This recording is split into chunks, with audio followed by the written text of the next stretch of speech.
Good day, folks.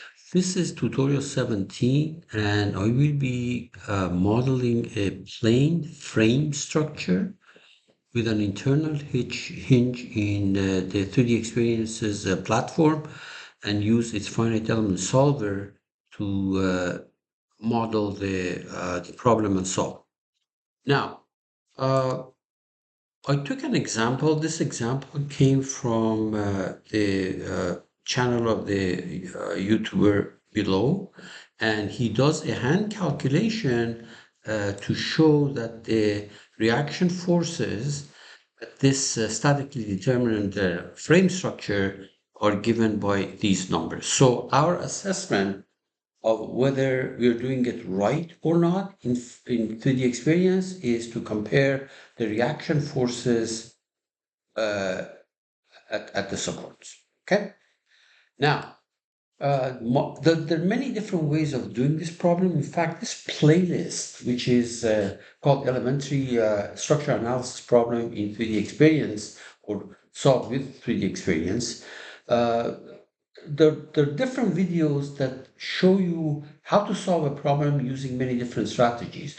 But for this particular problem, I'm following the strategy shown below. And that is create a sketch made of these three pieces in using the profile icon. So there's going to be a sketch like this, and then there's going to be a sketch like that. And obviously these 2 points are coincident with each other as far as the shape is concerned.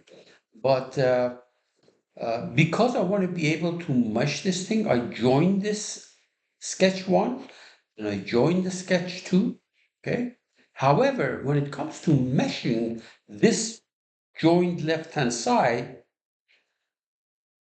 that's fine. But when I mesh the join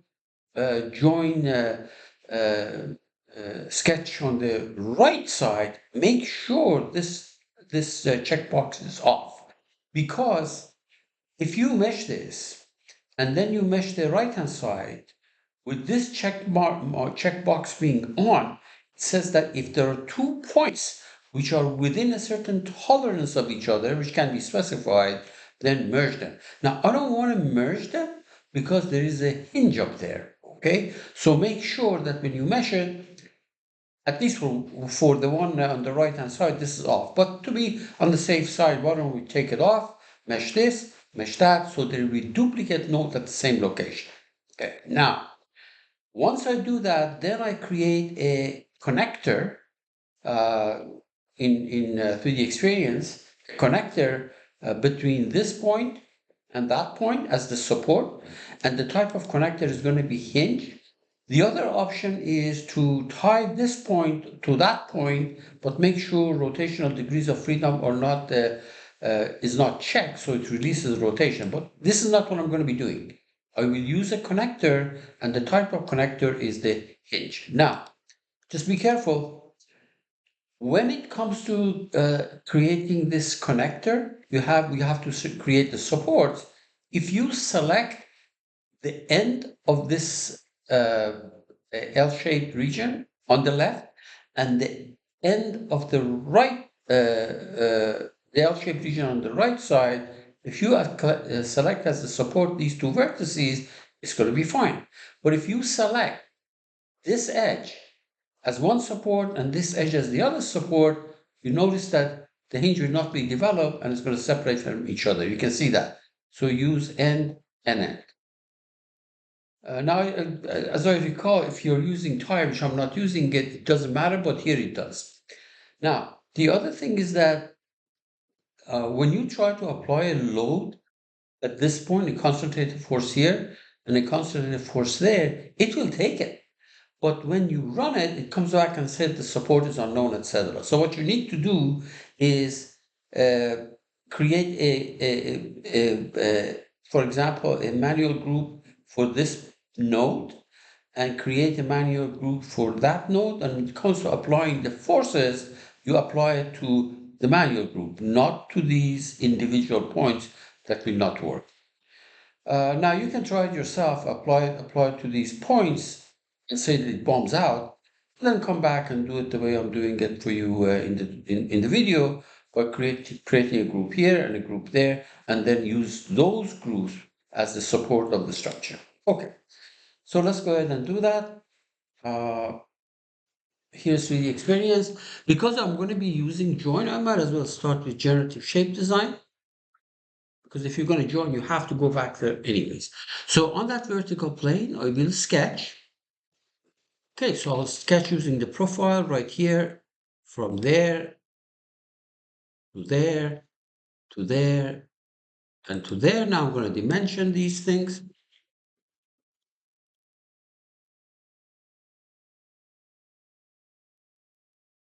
This is going to be 3 meters. Sorry, 2 meters. Okay, proportionally make all of them. But now I have to go fix it. So this is 2 meters. I'll move this thing for you on the side so you can see it better. Let's see this.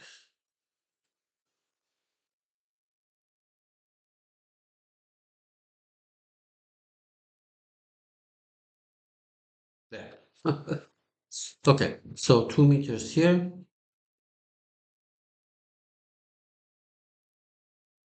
3 meters there. Okay, good. And we exit the sketcher. And we have the join icon on the transform. We have the join icon. If I had done this thing in the part design, then I would have to come back to the generative shape design to join it. But since I started here, I might as well take that sketch and join it. Good. Now I do exactly the same thing on this side. So on that vertical plane, again, I sketch. I do something exactly like that. So I might as well do that. There are other ways of doing it, but I'm going to go this way. Okay. And now we dimension it. So this is going to be 3.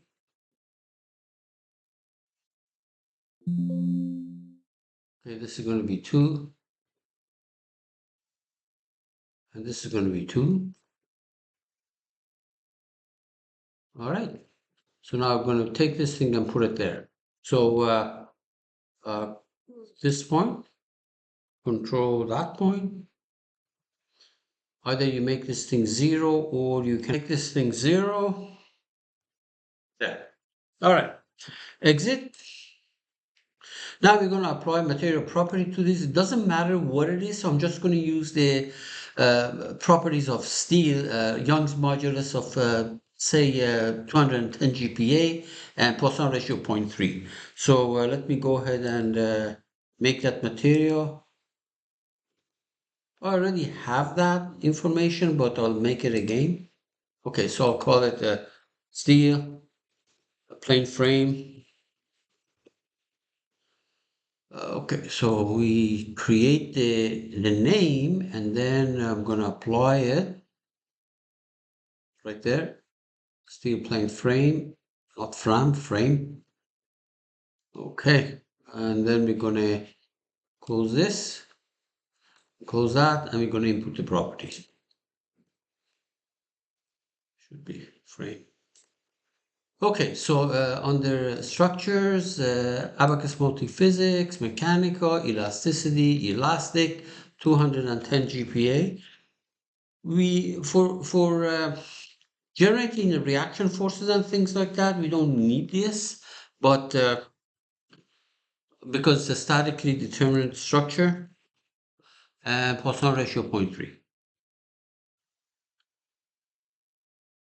All right, good. Now, this is done. Let me see what I joined here. I joined that one, but I did not join this. So I'm going to join it again. I'm going to join the second sketch. So under transform, join that sketch, which I forgot to do. So we have 2 joins here, as you can see. Good. Now, we're done. We applied our material. Very good. So now we're going to go to the structural model creation. Empty FEM. Okay. And on the meshing, select the beam mesh. For the support, let's do the left one. Join 1 meter. So there's going to be 4 meters in the 4 element in the vertical direction, 3 in the horizontal. And notice that this checkbox is off. I mean, for the first time we do it, it doesn't matter, but the second time definitely has to be off. To be on the safe side, so that I don't forget, I just check it off. Say mesh is going to be, as you can see, 4 this way, 3 that way, and do it again with this other join. Same information. Notice that this is off, so there will be duplicate nodes, different node numbers sitting there. Mesh, although they're the same location, but their node numbers are different from the two sides. And if you want to see that, by the way, you click on this icon, numbering visualization. You let's update, and then numbering visualization. You put the cursor there. On this side is 11. When you go to the other side, it is number 3. You can see that. Good. So that takes care of this. Now we go define the profile. It really doesn't matter what the profile is, but I'm going to make it a circle. So on the properties, let's go create a profile first, a beam profile, a circular. I'll make it 0.1. These will not come into the effect if you're just checking the reaction forces. All right, good. And then we do the beam section. I will select both join 1 and join 2. We'll do it at the same time, and profile 1. Very often people forget about selecting the profile, so profile 1, and then we say okay. Good. So that takes care of this. The next thing is connectors. Connectors. Okay. And scroll until you find a connector. This is actually connections, and then you find the connector. We want the hinge. Notice that we want the hinge. Okay, when you want the hinge, and now we're going to be selecting the support. As I said, you can select this support and that support. They will separate from each other. But if you select the ends, then it's going to work. So to make my job easier, I'm going to hide this joint. So when I pick something here, it's going to be the vertex from the left side. Now remember, I hit this thing, so it's sitting there for the second support. It's in the hidden area. There we are. It's a hinge. And notice that it wants an access system. So let me first go ahead here. I want an access system. Okay. So what I'm going to do is I'm going to create an access system, create access system. Okay. And for the part is that part. And notice that it puts it right there, but for visual purposes, I'd rather put it at this location. So there is the local coordinate system. And for a hinge, direction 1, which is the x direction, must be the direction of the opening of the hinge. Okay? If this x, for example, was on that line, you rotate it so that this x becomes that line, this will not be a hinge. Okay? The hinge requires that direction 1 to be x direction, and this is that's where it is, a local x direction. And then we say okay. And notice that because I selected vertex to vertex, that condition that you see here is the coupling kinematic or distributed, it's all gone. But if you had selected edge to edge, it will not work. It will separate, but also you have to select what kind of a coupling you want. But anyway, that's not our case. So we say okay. Good. Let me bring this thing that's in hiding back to the show mode. All right. Now, we did this, and now we're going to go to the structural cylinder creation, which is our FEA module. Abacus in disguise, you select the mesh, finite element model. Now we're going to do a linear analysis because that's what this reference does. It's a small deflection. So procedure, go and select static perturbation. Static perturbation means linear analysis. Or you can select static step and then uncheck the nonlinear geometric effect. Okay, it's up to you. That's really this or that. I'll use static perturbation.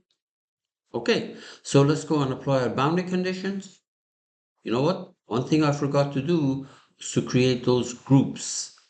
Okay, I'll show you what will happen if you do not create the groups, right?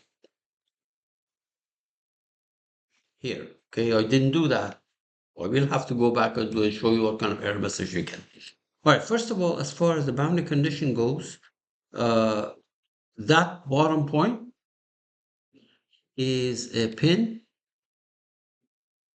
Okay, it really doesn't matter whether you specify rotation, fixed rotation Y and Z. Just leave it the way it is. Okay, it can rotate about X because it's a pin, but I'll just leave it like this. Okay, so just check the X, Y, Z, and I do the same thing on this side. Okay, actually, I could have done both of them at the same time. One as well do that. So boundary condition, double click, and also select this. So it does to both of them. Okay, now I'm going to select my force at this point, and I'll show you that it will not work. So go to load. Here's a force. There is the point. In the direction Y, 20 kilonewton. There we are. And a force there. Another one. Force. At this point, 10 kilonewton at 45-degree angle. So this is going to be minus 7.07. 10 times cosine of 45. It's going to give you this. And upward 7.07 kilonewton. So you can see that it's an angle right there. And we have a, a beam load here. So let's go ahead and do that. Beam load on this edge and that edge in the downward direction, minus 10 kilonewton. Oops. 10 kilonewton, but minus unit is Newton, so put 3 zeros there, minus 10,000 Newton per meter. Okay, and there we are. And I think that's all we have done. We have done everything. Okay, good. So let's go ahead and run, and you'll see that it will fail. So we go to simulate, model and scenario there, and it says, I don't understand where you applied your forces. Okay, that being the case, you know what the story is. Let me close that and let me close this. Okay, so let's go back. Let's go back to uh, uh, where we created our mesh. In other words, back to this, or I'm not going to do it like that. If I click on this, it will take me there. Model. Okay, you can see that. You're there. And on the group, here's the manual group. This point, one node is selected. I'll call it left node. On the left side, that's what I mean. And do another one over here. And I'll call it right node. These are the names of the groups. You could have left it as group 1, group 2. One node is selected. Okay, so now we go to our scenario and change the support for those loads. Here, double click on this, remove the support. Instead, go here and select the group, and that's the left node. Now do it to the other one.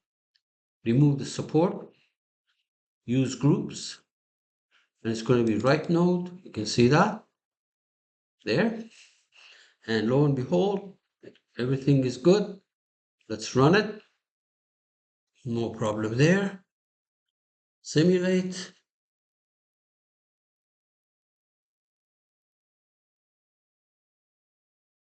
And once we get the results, we're going to plot the contours of the reaction forces and find out whether it agrees with the hand calculation of that YouTuber.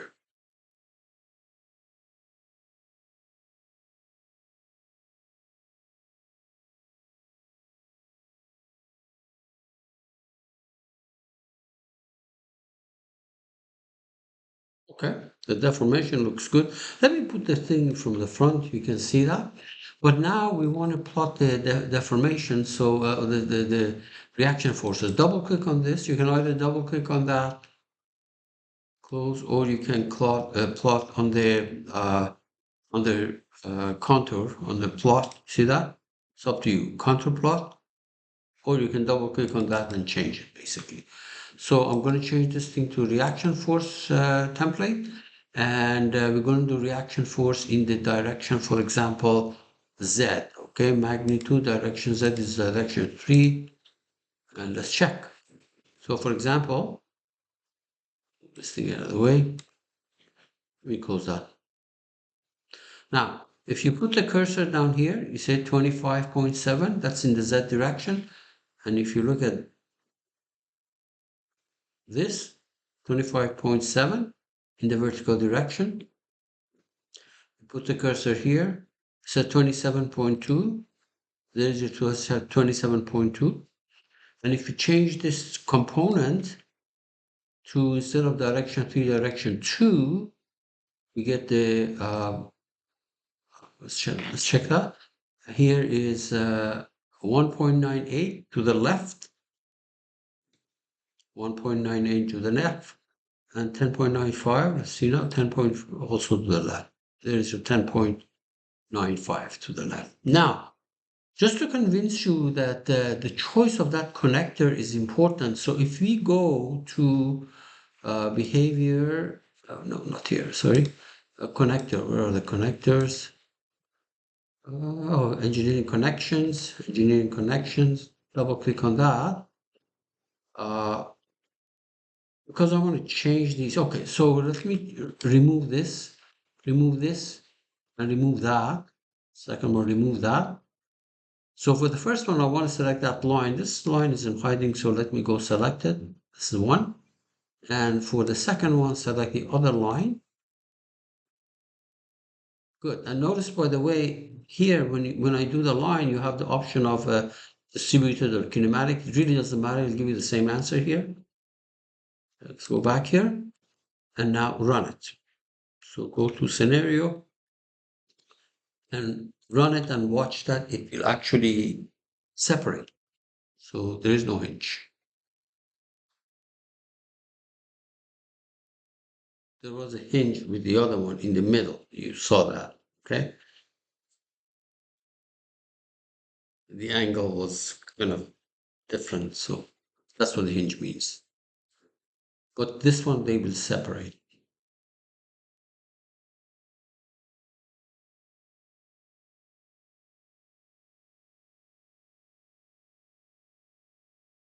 There. Okay, that takes care of this video, and